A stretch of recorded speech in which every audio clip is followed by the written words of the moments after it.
आप सभी का स्वागत है। मैं मोहम्मद हमीद और आप देखना शुरू कर चुके हैं MH24 न्यूज़। पूर्ण राज्य और संविधान की छठी अनुसूची लागू करने की मांग को लेकर केंद्र शासित प्रदेश लद्दाख के जाने माने पर्यावरण कार्यकर्ता सोनम वांगचुक के अनशन को 16 दिन पूरे हो चुके हैं। केंद्र सरकार से इस दिशा में बातचीत विफल रहने के बाद वांगचुक ने अपना अनशन 6 मार्च को शुरू कर दिया था। इसके लिए उन्होंने लेह के नवांग दोरजे मेमोरियल पार्क को चुना है।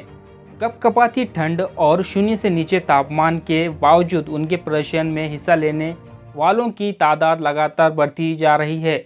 बीती 3 फरवरी को भी लेह में छठी अनुसूची को लागू करने की मांग को लेकर कड़ाके की ठंड में एक बड़ा प्रदर्शन हुआ था, जिसमें हजारों लोगों ने भाग लेकर केंद्र सरकार के खिलाफ अपनी नाराजगी जाहिर की थी। सरकार से बातचीत विफल होने के बाद सोनम वांगचुक ने कहा, मेरा अनशन 21 दिनों तक चलेगा। हमारी मांग वही पुरानी है, लद्दाख को पूर्ण राज्य का दर्जा और छठे शेड्यूल को लागू करना। वांगचुक ने दावा किया कि खुले मैदान में करीब 2000 लोग उनके समर्थन में प्रदर्शन कर रहे हैं और लगातार लोगों की तादाद बढ़ती जा रही है। 19 फरवरी 2024 की बातचीत से कुछ समय पहले केंद्र सरकार ने एक हाई पावर्ड कमेटी का भी गठन किया था। बातचीत के ये दौर 19 से लेकर 23 फरवरी तक चला। एक बार फिर बातचीत हुई लेकिन कोई सहमति नहीं बन पाई। 6 मार्च को लेह के कई धार्मिक संगठनों ने लद्दाख में बंद का आह्वान किया था। तब से सोनम वांगचुक अनशन पर बैठे हैं। लद्दाख के लोगों की क्या है शिकायत? केंद्र शासित प्रदेश बनने से पहले लद्दाख के लोग Jammu Kashmir public service commission में गैजेटेड पदों के लिए अप्लाई कर सकते थे, लेकिन अब ये सिलसिला बंद हो गया।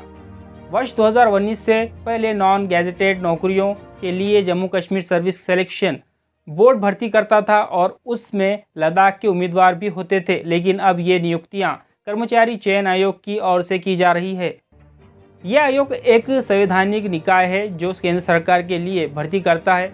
अलग केंद्र शासित प्रदेश बनाने से लेकर आज तक लद्दाख में बड़े स्तर पर नौकरियों के लिए नॉन गैजेटेड भर्ती अभियान नहीं चलाया गया, जिसको लेकर लद्दाख के युवाओं में गुस्सा है। लद्दाख प्रशासन ने अक्टूबर 2023 में अपने आधिकारिक बयान में बताया था कि केंद्र शासित प्रदेश में भर्ती करने की प्रक्रिया जारी है। लद्दाख के लोग ये उम्मीद कर रहे थे कि केंद्र शासित प्रदेश बनने के साथ साथ लद्दाख को विधानमंडल भी दिया जाएगा और छठी अनुसूची के तहत सुरक्षा भी दी जाएगी। बीजेपी ने साल 2019 के अपने चुनावी घोषणा पत्र में और बीते वर्ष लद्दाख हिल काउंसिल चुनाव के में भी लद्दाख को राज्य का दर्जा और छठी अनुसूची में शामिल करने का वादा किया था। लोगों का आरोप है कि बीजेपी इन वादों से मुकर रही है और इस असंतोष ने प्रदर्शन का रूप ले लिया है।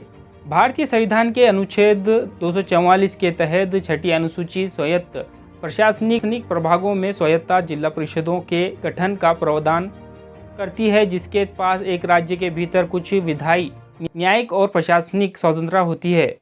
जिला परिषदों में कुल 30 मेंबर होते हैं। 4 मेंबर्स को राज्यपाल नियुक्त करता है। छठी अनुसूची के मुताबिक जिला परिषद की अनुमति से ही क्षेत्र में उद्योग लगाए जा सकते हैं।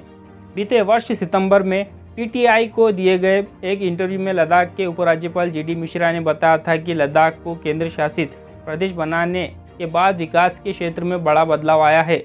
इसके अलावा सोनम वांगचुक पर्यावरण को लेकर भी चिंतित है। वो कहते हैं, हम लद्दाख की पहाड़ियों को बचाने के लिए हर मुमकिन कोशिश कर रहे हैं। भारतीय संविधान में एक बहुत ही विशेष प्रावधान है जिसे अनुच्छेद 244 की छठी अनुसूची कहा जाता है। वो लद्दाख जैसे जनजातीय क्षेत्र के लोगों और संस्कृतियों को सुरक्षा प्रदान करता है और साथ ही वहाँ ये निर्धारित कर सकता है कि इन स्थानों को दूसरों के हस्तक्षेप के बिना कैसे विकसित किया जाना चाहिए। यही सब कुछ है जिसके हम मांग कर रहे हैं। सोनम वांगचुक कहते हैं, छठी अनुसूची के बगैर यहाँ होटल्स का जाल बिछ जाएगा। लाखों लोग यहाँ आएंगे और जिस तहजीब को हम सालों से बचाते आ रहे हैं उसके खाने का खतरा पैदा हो जाएगा। छठी अनुसूची के कारण ही असम, मेघालय, त्रिपुरा और मिजोरम में जनजातीय क्षेत्रों का प्रशासन है। सोनम वांगचुक समेत बाकी प्रदर्शनकारियों की भी ये मांग है।